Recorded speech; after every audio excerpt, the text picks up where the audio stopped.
ائمہ لوگوں کو اللہ تبارک و تعالیٰ میدان محشر میں جب حساب و کتاب ہو رہے ہوں گے مشک کے ٹیلوں پر بٹھائیں گے. مشک و عنبر جسے کہتے ہیں اس کے ٹیلوں کے اوپر ہوں گے. تو امام نماز پڑھا رہا ہے، نیت یہ کرے کہ میری یہ نماز مقبول ہو، میرے مقتدیوں کی نماز مقبول ہو، میرے اوپر بہت ذمہ داری ہے، نمازی کی بہت بڑی ذمہ داری ہوتی ہے. اس کے علاوہ اور خاص کے کام ہوتے ہیں مسجد میں. اگر امام ان کی طرف بھی توجہ کر لے، روایات کے اندر آتا ہے ایک دن کا اٹھا دیا کسی نے مسجد سے، ایک اونٹ خیرات کرنے کا ثواب ملتا ہے. کتنی بڑی بات ہے. اور آج کل ہم لوگ غفلت میں گزارتے تھے. اسی طرح امام تہجد گزار ہو جائے، امام سنن و نوافل کا پابند ہو جائے، اس کا بھی مقتدیوں کے اوپر بہت اثر پڑتا ہے. جب امام سنتیں پڑھے گا، نفل پڑھے گا تو دوسرے آدمی دیکھیں گے، انہیں شوق پیدا ہوگا. آدمی یہی نیت کر لے کہ چلو بھائی میں سنت و نوافل پڑھ رہا ہوں، دوسرے لوگ بھی پڑھنے والے ہو جائیں تو نہ معلوم اللہ کیا درجہ دے دے. حضرت مولانا اسغر علی صاحب نبر اللہ مرکزہ شیخ الحدیث جامعہ اسلامیہ ریڑھی تاجپورہ، انہوں نے 50 سال امامت کرائی. انہیں کیا ضرورت پڑ رہی تھی امامت کی؟ وہ تو شیخ الحدیث تھے اور جامعہ اسلامیہ کے بڑے استاد تھے، مگر 50 سال تک دیکھو برابر امامت کراتے رہے، تاجپورے میں امامت کرائی. تو امامت کا شعبہ، امامت کوئی معمولی چیز نہیں.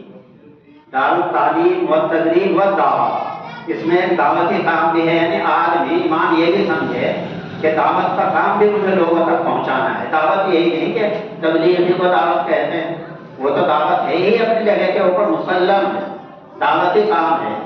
مگر یہ بھی دعوت ہے کہ آپ آہستہ سے، کوئی آدمی غلط نماز پڑھ رہا ہے، غلط وضو کر رہا ہے تو آہستہ سے اسے سمجھا دو، یہ بھی ایک دعوت ہو جائے گی. یا آپ نماز کے بعد، پنجگانہ نماز کے بعد کوئی ایک آدھ وقت متعین کر لیں کہ مجھے وضو کے فرائض بتانے ہیں، پھر وضو کی سنتیں بتانی ہیں، پھر وضو کے مستحبات بتانے ہیں. تو اس کے اوپر اگر لوگوں نے عمل کیا تو کتنا بڑا ثواب ملے گا، کتنا بڑا اجر ملے گا. تو یہ دعوتی کام بھی ہونا چاہیے. امام اس طرح اس سے بھی کیا ہے، منحرف نہ ہو، اعراض نہ کرے، بلکہ اس کام کی طرف دوڑے کہ کچھ نہ کچھ کام میں کروں، خیر کا کام میں کروں.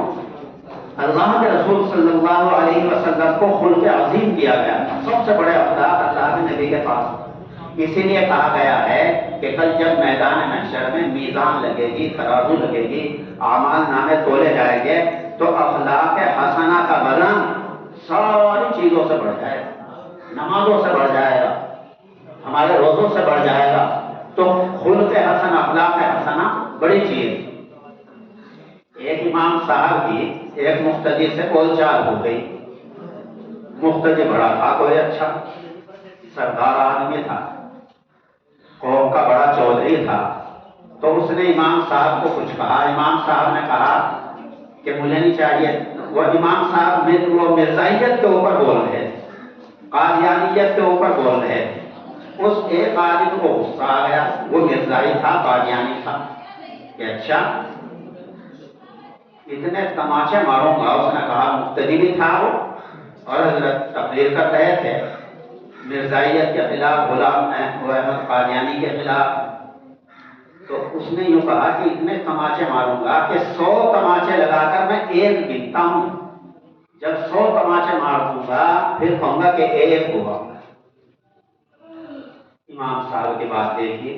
امام صاحب نے کہا، اچھا پہلے آپ میرے تماچے مارو پھر بات ہو. تو ان کی امام صاحب کی اتنی بات کہنے پر سارا مجمع یہ کہنے لگا، دیکھو ہاں امام صاحب نے بہت اچھی بات کہی ہے. اور وہ آدمی بھی امام صاحب کا مرید بن گیا جو یوں کہہ رہا تھا کہ 100 تماچے مار کر ایک تماچا گنتا. تو پتہ یہ چلا کہ امام صاحب نے اخلاق حسنہ کا مظاہرہ کیا.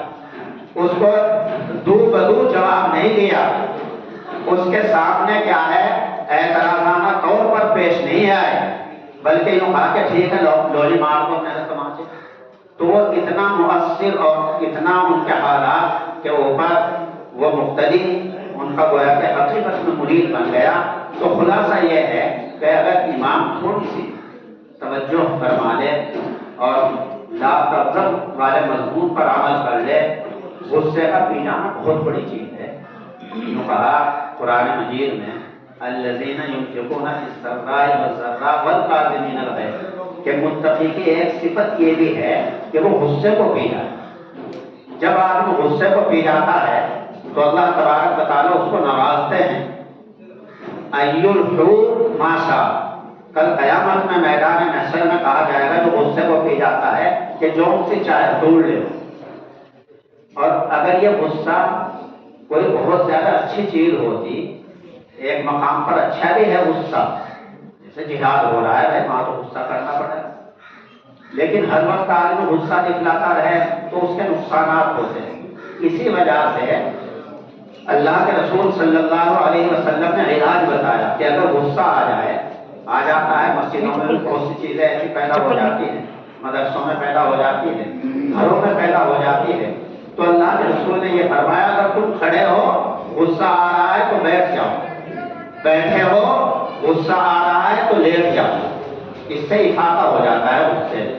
اور پھر بھی غصہ آ ہی رہا ہے تو وضو کر لو، ٹھنڈا پانی پی لو، پھر بھی غصہ ختم نہیں ہو رہا ہے 2 رکعت نماز نفل پڑھو اور دعا کرو، انشاءاللہ غصہ فورا ہو جائے گا، ختم ہو جائے گا۔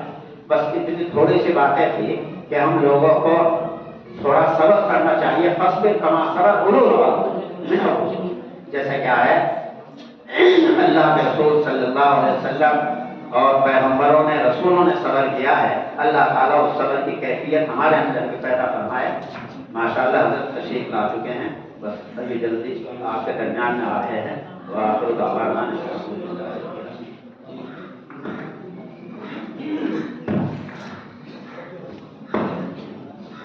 جزاکم اللہ خیر الجزا واحسن الجزا۔ شرما گئے، لبھا گئے، وہ بنا گئے، اے عشق مرحبا وہ یہاں تک تو آ گئے۔